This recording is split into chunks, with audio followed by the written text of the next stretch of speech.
téléspectateur yu ITV di leen nuyu di leen ziar am mbégte dellu si tey jii ñu am mbégte dalal Mor Mbengue nekk coordonnateur bu conseil local de pêche artisanale bu nekk ca Kayar naka noonu Mor Mbengue moom mooy coordonnateur du collectif taxawu Kayar contre l'implantation de l'usine de farine bi nga xamante ni l'usine de farine bi jëm ci wàllum tamit poisson farine ak poisson moom mooy coordonnateur boobu le collectif tey jii ñu koy dalal ci émission Kennu Askan Wi fa seen waxtaanee lépp lu jëm ci taxawaayu usine bi ak impact bi nga xamante ni moom lay am si askanu Kayar ndax boobu le askan suba incha allah si samedi gi dañ fa seene wàcc amal lu ñuy wax marche pacifique ngir naqarlu lu ni mel Mor Mbengue maa lay dalal jàmm ci plateau Kennu Askan Wi fii si ITV. maa ngi lay fay bu baax di am mbégte ak contentement ci teewaay bi ñu am fii ci ITV nekk télé askan wi ñuy am mbégte ak contentement ànd ak yow ci émission bi. nga xam ni moom mooy Kennu Askan Wi. très bien mbokk téléspectateurs yi ngeen ñuy suivre en direct si ITV canal plus 217 TNT 15 Eutelsat ak TV d'Orange alors Mor Mbengue usine bi nga xamante ni moo jëm ci wàllum lépp lu jëm ci wàllum farine ak poisson nekk ca Kayar boobu la usine jàpp ngeen ni ba mu ñëwee bëri dafa am ay pàcc yu bëri yi nga xamante ni amoon na si dëkk ba amatu fa mu nekk coow goo xamante ni dafa judd ba askan bi seen biir même wàllum climat social yéen da ngeen nit dafa xaajale yooyu la askan bi nekk Kayar loolu dañ koy yaatal ci biir émission moo tax suba si samedi gi ngeen fas yéene génn si mbedd mi amal marché pacifique ngir wane seen naqar ngir xoolaat tamit pexe yi nga xamante ni moom la kilifa yi war a mën a jël ngir fekkee ni mën nañu am saafara si boobule entreprise bi nga xamante ni jàpp ngeen ni daf leen di sonnal boobule mais nag impact économique bi ak tamit emploi yi nga xamante ni usine bi créé na ko loolu daan si ñëw ci kanam tuuti ndax tamit am na si askanu Kayar ñi nga xamante ni ñu ngi fay liggéey alors Mor Mbengue suba incha allah da ngeen fas yéene génn si mbedd mi comme ni moo ko waxee léegi amal marche alors lan moo leen metti dëgg-dëgg ci jëm ci wàllum usine bi nga xamante ni ba mu fa nekkee yaakaaroon nañ ni mbégte lay doon si waa Kayar. waaw di gërëm bu baax di sant di rafetlu aussi question yi. di wax ni boo gisee ñu jóg taxaw di contester li nga xam moom la usine farine de poisson bu Kayar di def. jiitu na bien avant installation. ku ne dégg na rajo yi télévision yi mbedd yi fépp ñuy ñaxtu. installation usine boobu parce que dafa am benn processus boo xamante ni moom lañ ko tegee te légalul bi ci jiitu mooy usine dañ ko teg ci benn zone de lotissement bu 1124 parcelles boo xamante ni dañ ko def pour mu doon ay dëkkuwaay ngir ñi nga xamante ni tey jii ay ndaw la ñu dëkk sa dëkk ba Kayar màgg jëm boor boobu bu ëllëgee ñoom ñu mën a dem foofu noonu dëkk ji fa bi yàlla dogalee installation bi am ba nga xamante ni ci dagg nañu def nañ lotissement bi ba 1124 parcelles kenn si ñi nga xamante ni si ñoom ñoo fa amoon terrain ñu def fa benn soustraction de terrain maanaam wàññi ci lotissement bi benn pàcc jox ko ki nga xamante ni si moom mooy promoteur Barna Sénégal. ki ko defoon nekkoon maire bi fa nekkoon aussi. boo gisee li tax coow yu bëri mooy ki nekkoon maire. moom moo jël toolam ci biir lotissement bi daal di koy jaay ki nga xamante ne si moom mooy def farine de poisson. fekk na boobu ñun xam nañ lan mooy farine de poisson. parce que farine de poisson ñun xam nañ historique farine de poisson lan la. farine de poisson ban impact la mën a indi xam nañ farine de poisson lañ la ñuy utiliser. parce que xam nga jël poisson frais jël ko 5 kilos. nga nal ko am si benn kilo farine de poisson mooy jën yi nga xamante moo jëmoon si doomu aadama ñu war kaa dunde ñu wëlbati ko di ko def farine de poisson ngir bu ëllëgee ñu koy dundale ji ay mala beneen bi nga xamante ni moom moo si nekk aussi mooy farine de poisson ku ne xam nañu day ànd ak ay xeet yoo xamante ni si kenn du ko mën a dund te ku ne gis na depuis installation bi ak léegi ñi ngi gis loo xamante ni Kayar kenn mësu ko faa gis muy ay xeet yoo xamante ni si xeet yu yéeme la mais aussi ndox mi nga xamante ni si moom la usine bi nekk di dégager mu nekk ndox moo xamante ni kenn mënut a dëkk ak moom si xeet gi nga xamante ni moom lay xeeñ. beneen bi si des mooy. fa mu koy sotti.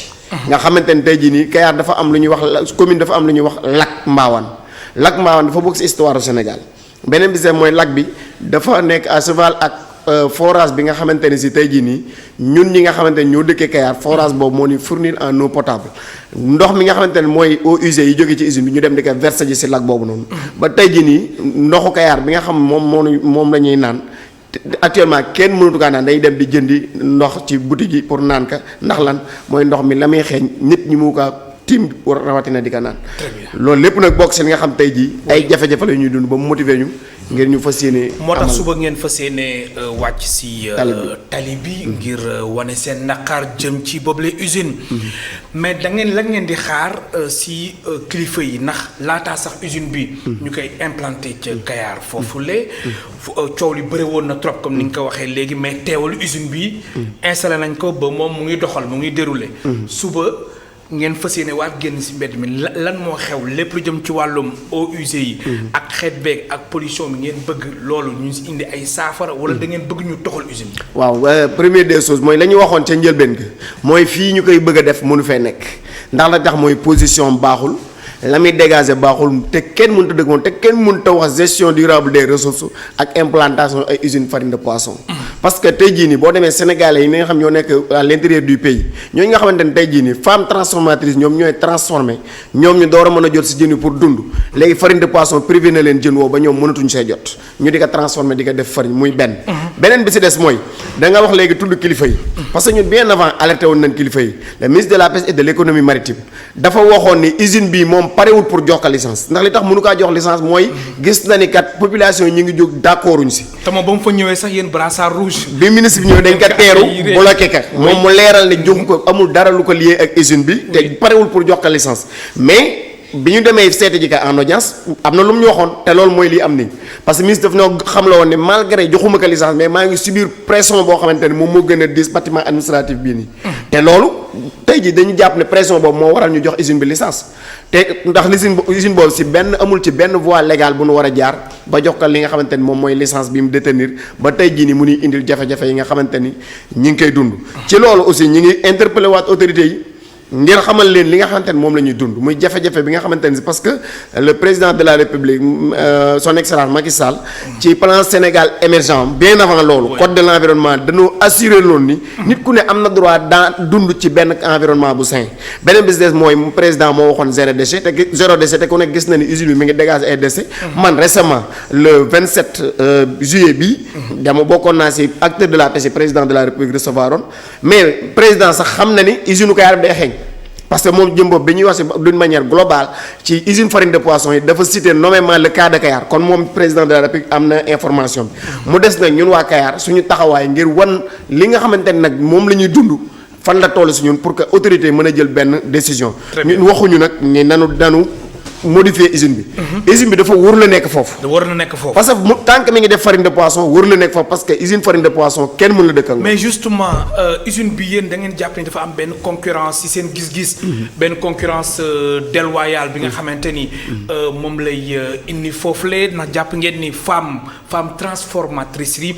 ñoom seen liggéey mbir mi dafa taggatémbe jaxasoo nu baax a baax ba fa usine bi ñëwee ba léegi mën nga dëggal li ni mel. waaw loolu dama koy dëggal parce que li may confirmation la ci indi parce que xam nga boo demee site de transformation bu Kayar lu plus de 300 femmes ñoo fa doon xëy ñoo xamante ni ñoom ñëpp ay soutien de famille lañ ñii di fay seen njàngu doom di fay seen faju doom di contribuer ci seen dépense quotidien di def ay jéego yu mag di ko jàppale seen borom kër yi ci biir kër yi mais aussi femme transformatrice yooyu noonu nga xamante ne tey jii comme ni ma ko waxee ñoom ñoo doon permettre jën sénégalais yi nga xam mënuñu egg jot jënu tooy jën wu nu transformé dem na jot ñoo doon tax ñu jën wi di dem foofu noonu te femme transformatrice yooyu tey ji boo demoon sa site de transformation ba mënul faa fekk plus de 21 femmes mënutoo ko faa fekk te il était plus de 300 femmes kon déjà bi usine bi implanté woo wàññi na xëyam femmes yooyu noonu beneen bi état du Sénégal dafa am ci modernisation secteur de la pêche ay di tabax ay site de transformation yu bees Kayar am ngandam site de transformation moo xamante ne tabax nañ ko fa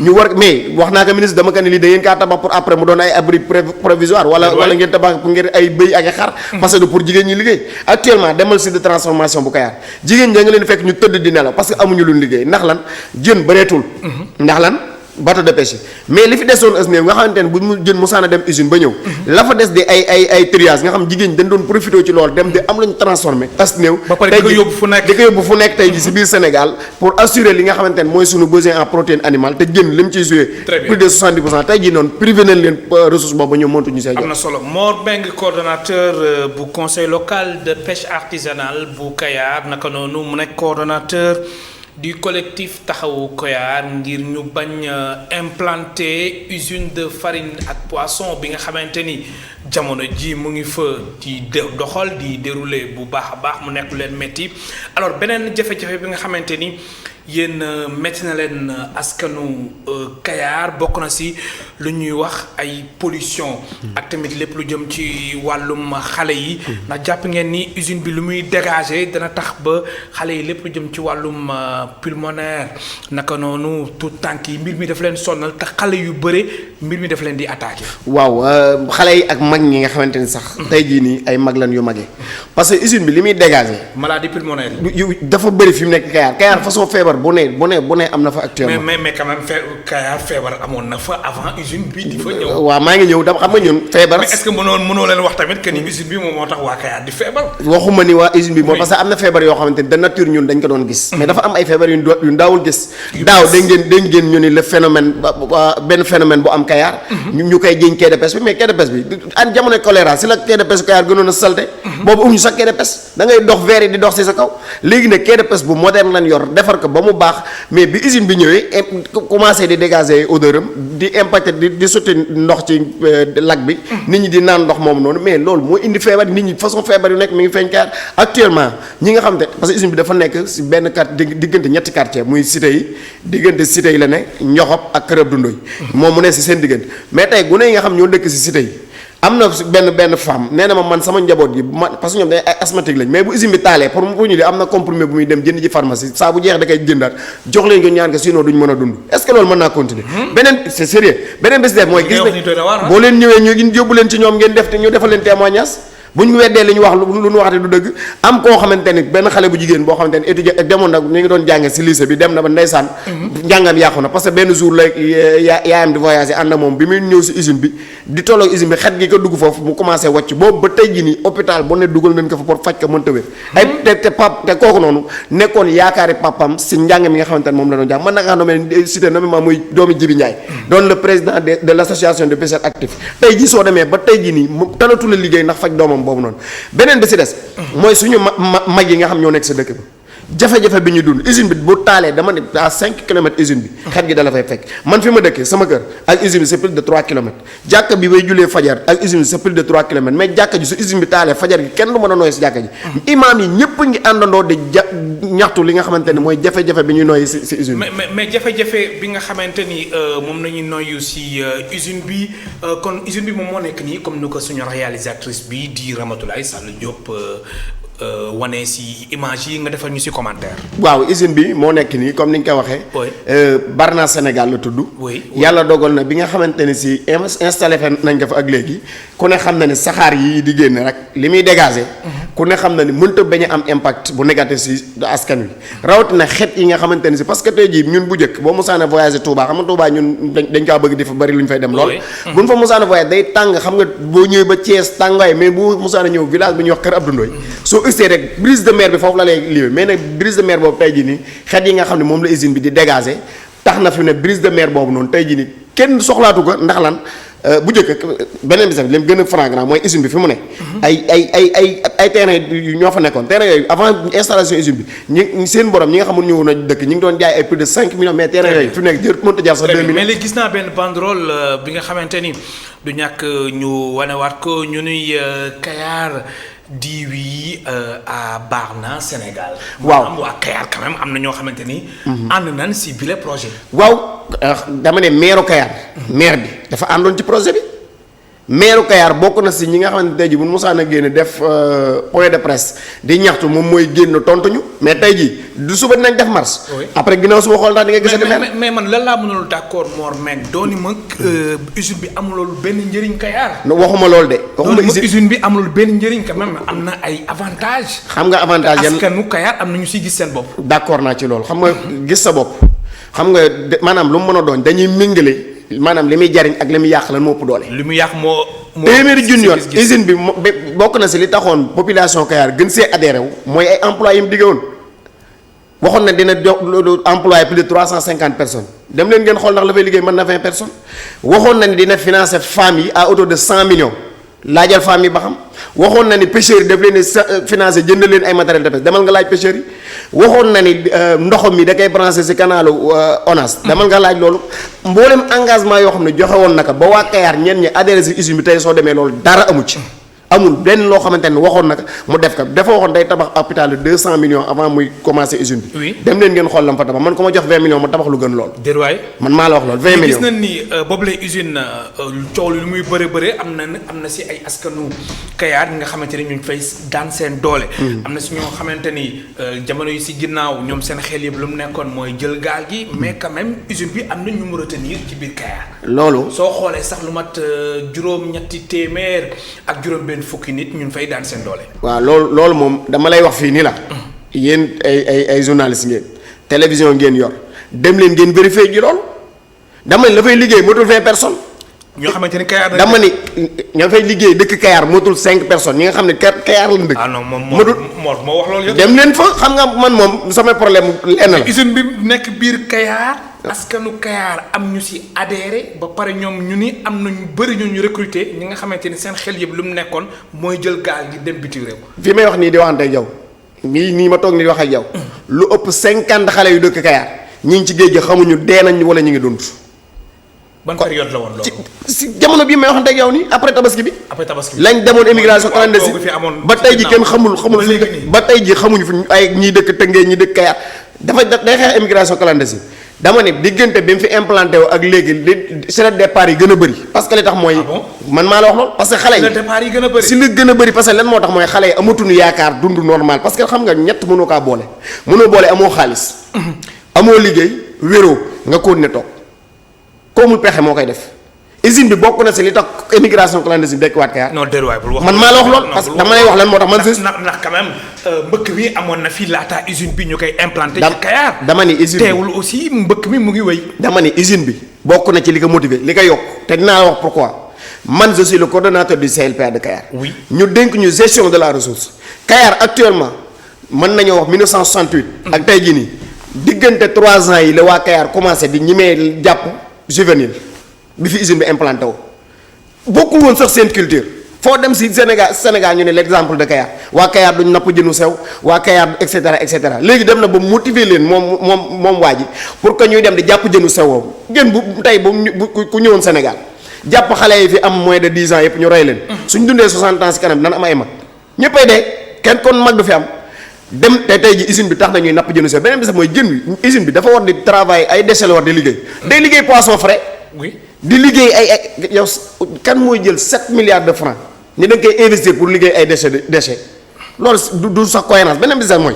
suñu autorités yi jëluñu seen responsabilité par rapport ak usine bi. lan moo tax ma wax loolu dañu ñëpp laa la damay commencer si municipalité bi d'accord ñoom fi mu nekk nii gis nañu ni li leen waa ji waxoon dara du ci dëgg retiré nañ demain le premier magistrat de la ville son adjoint. oui bokk na si ñuy diriger marché bi. beneen bi si des dañu wan ginnaaw usine. bari na ci wàllum farine ak poisson bi nekk Kayar. beneen bi si maa ngi lay wax sànq si paix sociale. Kayar la fa nekkoon mooy bokk ndey bokk baay. usine bi mu ñëw ba léegi xaajale na doomu aadama actuellement nii may wax yu nii te bokk na si li gën a motiver suñuy ndaw yoo xam dañoo bokk si ñun jël na leen dugal leen ci kaso bi dem ni dañ leen ni dañ doon cambre yow koo xamante ne maa ngi wax nuyu au passage ay famille am Mamadou Ba.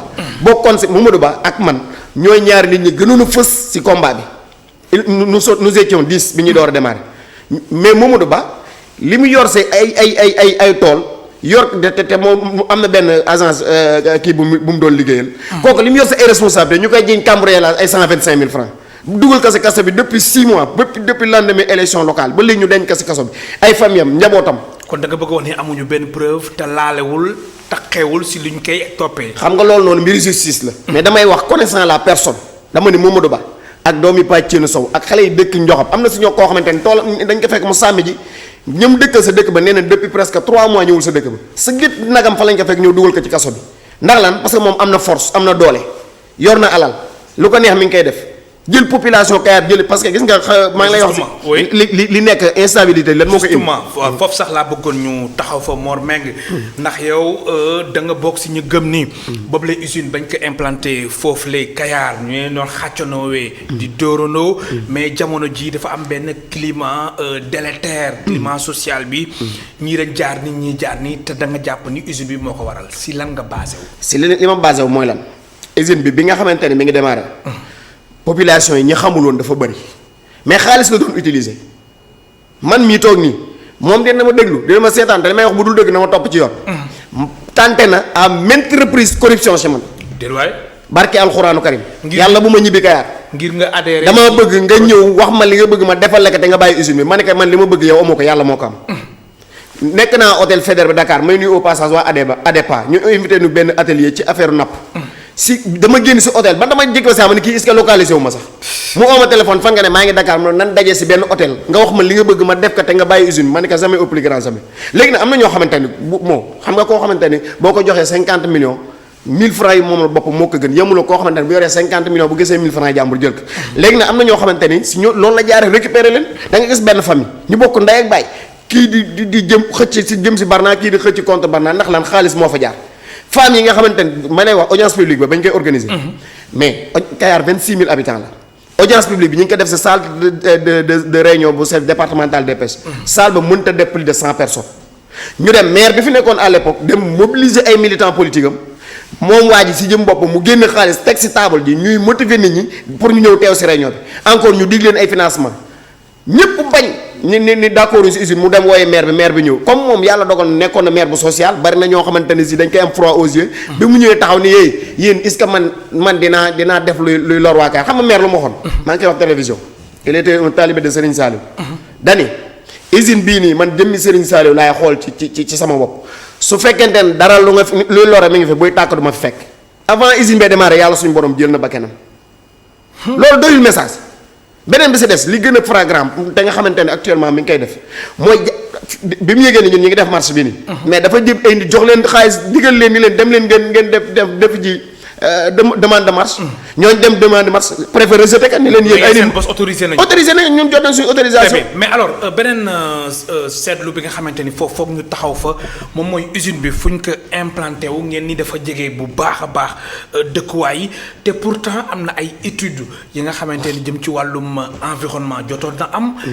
xool impact yi nga xamante ni usine bi mën na ko am. mais ay borom xam-xam ñoom saytu nañ ko laataa ñuy installé boobu ñuy implanté boobu la usine. xam nga man si télévision laay waxee. man damaa bokk si ñi nga xam ne Sénégal man gëm ma li ñuy wax étude impact environnemental. man gëm ma ko. tax gëmoo ko. parce que Francis amu si. maanaam dañuy xool nu mu leen arrangé nu mu leen neexee. gis nga fi mu nekk nii ku se da ngay tànn sa cabinet bu la neex rek def ni ngay def Sénégal xam nga yaa ngi dégg honorable député Aïda Mbodj mu doon ko wax assemblée nationale. gis nga man bokk naa si ñi nga xamante ne consulté woon nañ leen si audience si étude impact environnemental. en tant que relais CLPA boobu doonaguma coordonnateur. mais bi ndaw si ñëwee dama ko dégg muy wax parce que je suis venu tardivement damaa yéex a ñëw si réunion bi j'étais la dernière personne dans la liste de présence.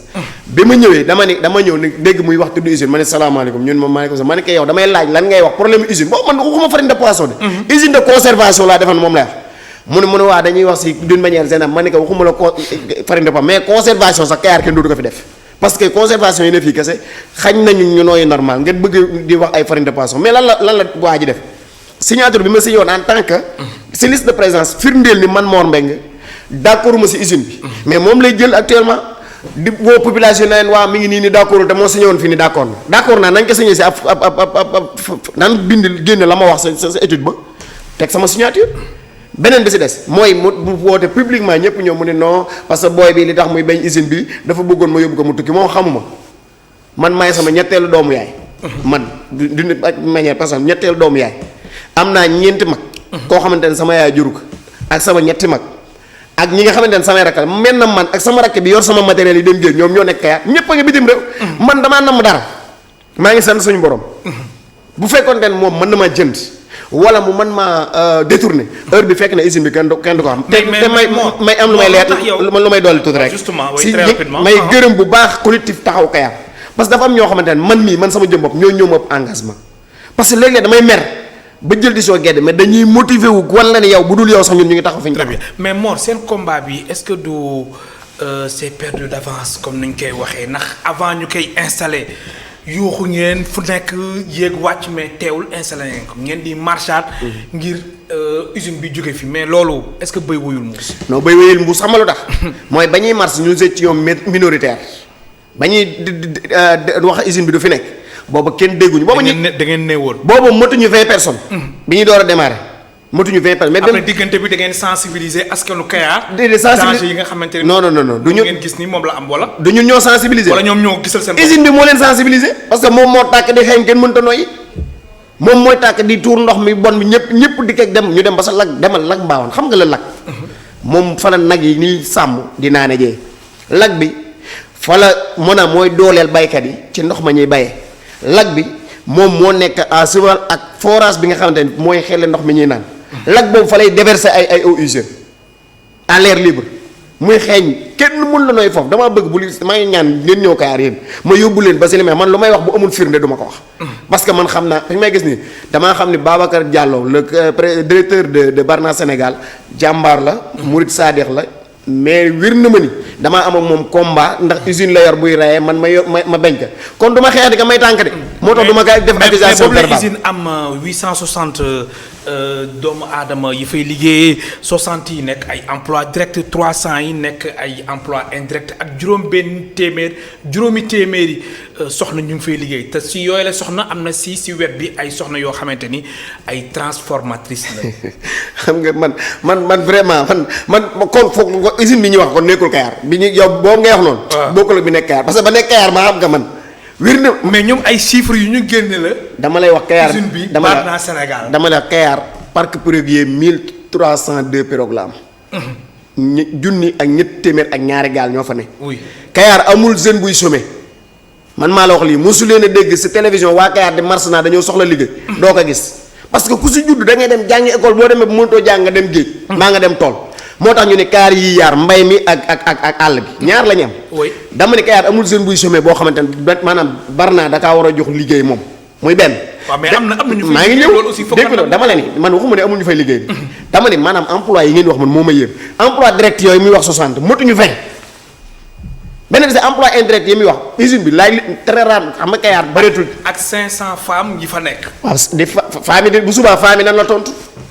bu subaa 500 femmes yooyu dina la toon nan la wax ndax ñu ngi fay liggéey wala déggoo man la femme transformatrice yi ñaari GIE ñoo fa am aw gay kebe la ak Mantoulaye Guène Mantoulaye Guène c'était plus de 200 aw gay kebe c'était plus de 100 dama ne actuellement ñuy xëy siin motatul 30 personnes ñi ëpp bàyyi nan siin te Kayar yéen lii ngeen xam dem géej gis nga bala ngaa xam waa Kayar nga ñëw fa diggante novembre ba mois de juin doo gis xale boo waxtaanal bu ñu yeewoo rek ñu ngi ci ndox amuñu jot moo tax xoolal soo déggee ñu ne la dañoo jàpp ab sàcc bu la neex nga yëkkal solo na dugg rek Kayar ay lébu lañ nag léeg-léeg ñoom suñuy làmmañ moo ñuy dugal saaga moom kenn dàquñu ko waaye kenn nit du la wax lébu yi Kayar gi ma dëkk ñu jàppal sàcc nga gune ab Kayar doo ko gis xale buy taxawaal du gune Kayar histoire na kenn ëppale wuñu ko. très bien alors si seen plan. ndax suñu fierté la ñu ak seen stratégie yi nga xamante ni moom ngeen mettre en place bokk na si bi nga xamante ni mooy am suba incha allah ci samedi bi muy marche bi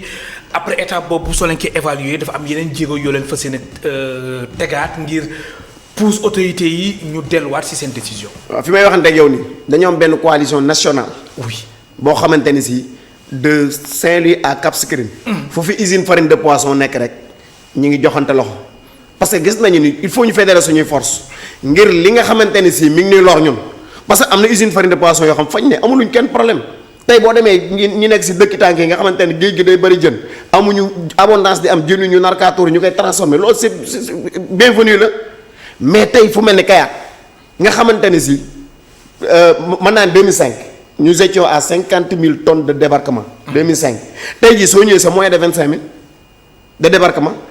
dama ni waa ji li ko taxoon a jóg di installer Kayar du woon pour liggéey ak waa Kayar moom loolu c'est sûr preuve mooy bi ñuy commencé affaire am ndax la woon coofi ndax xam naa doo ko xam ndax moo li ñoo xam am ndax mooy affaire day ñëw di ñëw mooy ñëpp faaxoon dem mais dëgg moom la kenn mënta suul bi ñu demee ba si biir ñëpp gis nañ li mu doon wax dara du joxu leen ab li ma ne femme yi te attention kooku li mu def na escroquerie de parce que xam nga loolu escroquerie ay jigéen nga dajale leen ñu photocopier seen identité ngeen leen kaay leen dañ leen di finance ñoom ñëpp ñu photocopier seen identité jox leen joxoo leen benn dërëm lan nga doyee seen photocopie d'identité loo ko utiliser ay mool nga leen dem leen uti ay facture proforma dama leen jëndal ay moteur ñoom ñëpp ñu dem jëndaloo leen dara loo doyee seen photocopie dama ni Sénégal ñun dañoo am yaakaar ci sunu justice su réew.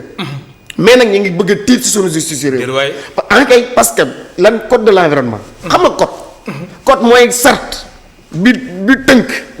nangam ñu ne code de l'environnement moo ni amul kenn ko am sañ-sañu jël usine di ko tabax foo xam ne ay dëkkuwaay la dañ ni à moins de 500 mètres des habitants usine wut a nekk foofu boo demee usine Barna Sénégal fi mu ne moins de 10 mètres di nga gis borne kër moins de 20 mètres di nga gis ko tabax kër gis ñoo xam am na ñoo xamante ne moom ba Barna commencé tàkk lañ bàyyi seen terrain yéen commencé na tabax dem si yeneen i quartier jënd fa terrain commencé actuellement nii man personnellement man mi di wax de am naa benn terrain boo xamante c'est à moins de 20 mètres de Barna mais dama ko faa teg noonu de.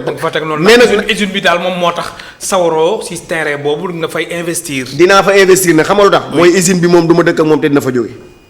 usine bi dina fa jóge. du yàgg sax yaa ngi doon wax léegi si plan d'action. oui ñun nekkuñu dem de rek di yuuxu naan ay na fi jóg de ñun dañoo am ay intellectuel ci suñu biir ay maîtrisards lañ suñu biir ay étudiants lañ suñu biir ay moo lañ si suñu biir mais ay investisseurs ñu ngi si biir bu ma waxee investisseur waxuma koy ñëw di investir alalam ñoo xamante dañoo jël liggéey seen alal dem bitim réew am ka ñëw jënd ay mbaal jox ko seen i doom ak seen rak ñuy dem géej loolu laa tuddee investisseur.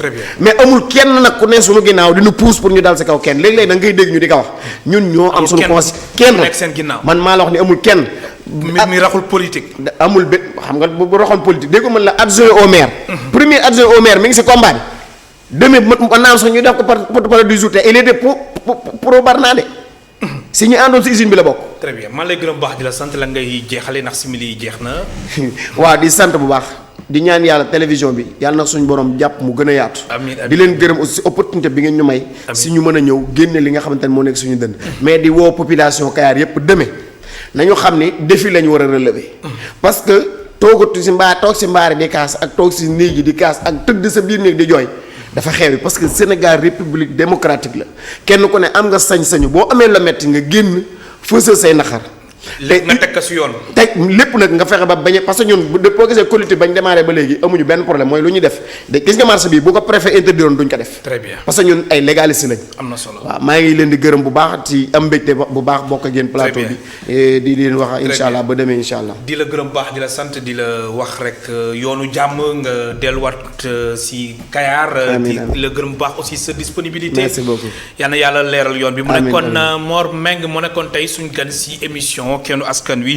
nekk coordonnateur conseil local de pêche artisanale bu Kayar naka noonu Mor Meng moom mooy coordonnateur du collectif taxawu Kayar ngir tamit lépp lu jëm ci lànk carré mu soxal implantation farine de poisson bi nga xamante ni farine ak usine de farine et de poisson bi nekk ca Kayar. mbokk téléspectateurs yi d'huile de poisson. très bien man leen di gërëm baax di leen sant amuñu seen fay Ramatoulaye Sall Diop moo nekkoon ci réalisation bi ak Fassal Diagne ci son bi Ngala ci caméra yi Moussa Dia ak Cheikh Ahmed Tidiane Diouf bon week-end. merci.